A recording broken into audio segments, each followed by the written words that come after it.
शरीर में आंत नहीं, हाथ थर थर कांप रहा, आंखों से दिखाई नहीं दे रिया, कानों से सुनाई नहीं दे रिया, और क्या क्या सोने की सीढ़ी पे चढ़ूंगी, और घर की 4 सीढ़ी चढ़ नहीं पा रही।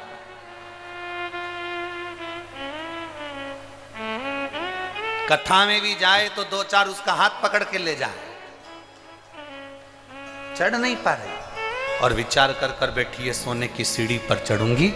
शिव महापुराण की कथा कहती है ये सारी आस लगाना, ये सारा सोचना कि मुझे पोता आएगा, सोने की सीढ़ी पर चढ़ाएगा, पर पोता आएगा, सोने की सीढ़ी पर चढ़ाएगा, मेरे बच्चे का ब्याह हो जाएगा, बहू गरम गरम भोजन देगी, मेरे घर में गाड़ी आ जाएगी, मैं सुखी हो जाऊंगी, मेरा 4 मंजिल का मकान बन जाएगा, मैं सुखी हो जाऊंगी, मेरे पास में इतना धन आ जाएगा, मैं सुखी हो जाऊंगी। ना,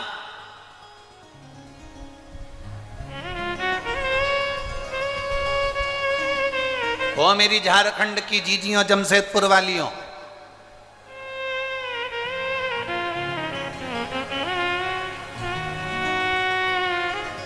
तुम जैसी हो ना वैसी ही अच्छी हो। और सुनो मेरे जीजाओ,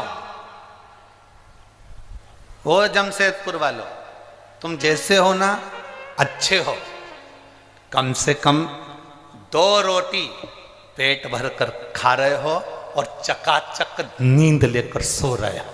तुम्हारे बराबर कोई दुनिया में सुखी नहीं। जो धनपति हैं, जो करोड़पति हैं, जो सत्तापति हैं, जो वैभवपति हैं, जो धन अधिक संख्या में रखते हैं, जो पैसा धेला, थोड़ा प्रेशर बढ़ाओ सब दूर का, थोड़ा धन सत्ता जो अपने पास में रखते हैं, वैभव अपने पास रखते हैं, बहुत सारा धन कमा कर बैठ जाए, संपदा कमा कर बैठ जाए, वैभव कमा कर बैठ जाए, और सोचें कि हमारे पास में बहुत सारा धन आ गया, हम सुखी हो गए। मेरी जीजियों, 2 रोटी भी खाना पड़ता है तो पहले इंजेक्शन लेना पड़ता है।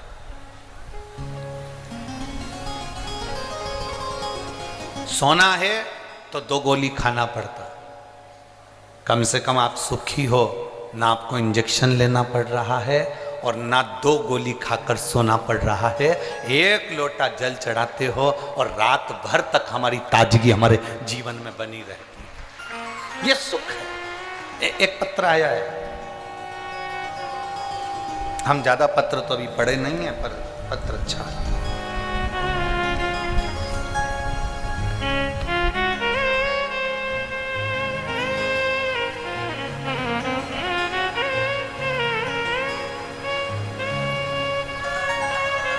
गुरुजी, मेरा नाम पिंकी अमरजीत सिंह है, मैं जमशेदपुर के बारडी,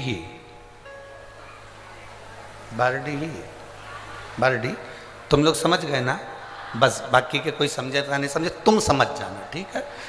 तो मेरा नाम पिंकी अमरजीत सिंह है, मैं जमशेदपुर की बारडी निवासी हूँ। गुरुजी कहीं बैठी हैं?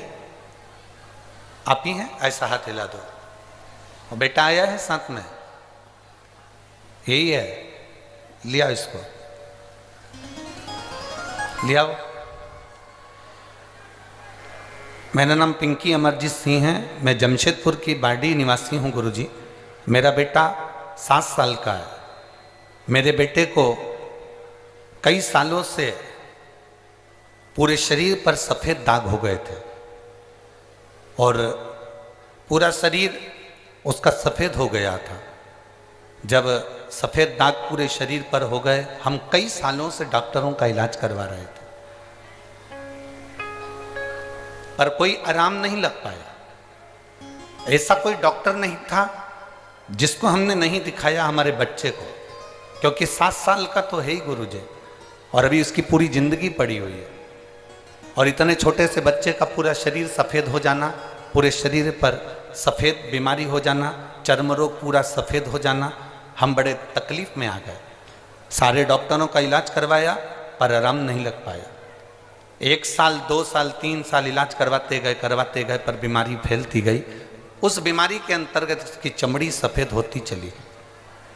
गुरुदेव, तब हमारी माता श्री ने कथा सुनी आपकी टीवी पर, और जब टीवी पर कथा सुनी तो उसके बाद उन्होंने बताया कि हमने टीवी पर कथा सुनी है और वो सीहोर वाला महाराज कथा है, उसने शंकर भगवान पर भस्म चढ़ाकर उस भस्म का प्रयोग करने का बताया।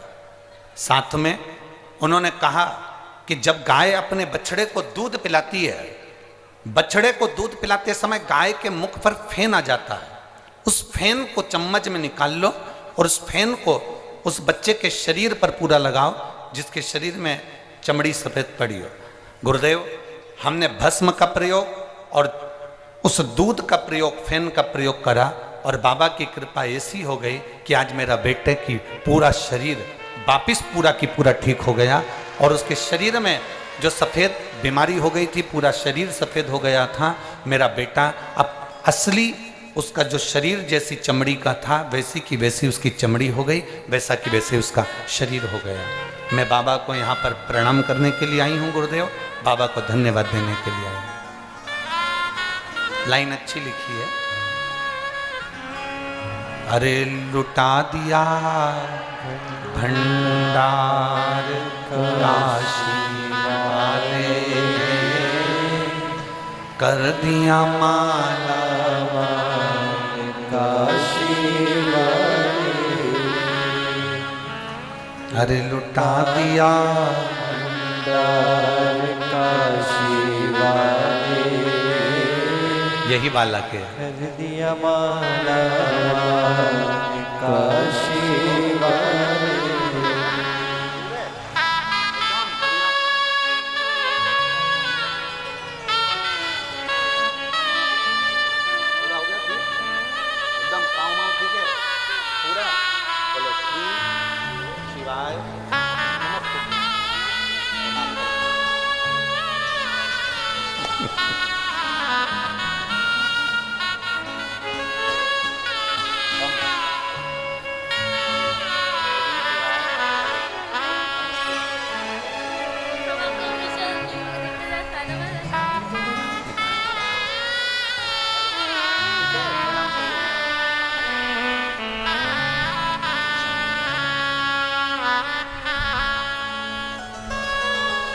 बाबा, अब इसका पूरा शरीर अपनी असली चमड़ी में आ गया और इसका पूरा शरीर ठीक हो गया। मैं बाबा को प्रणाम करती हूँ।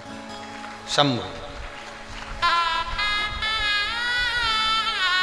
शिव तत्व, शंभु उगड़ी है।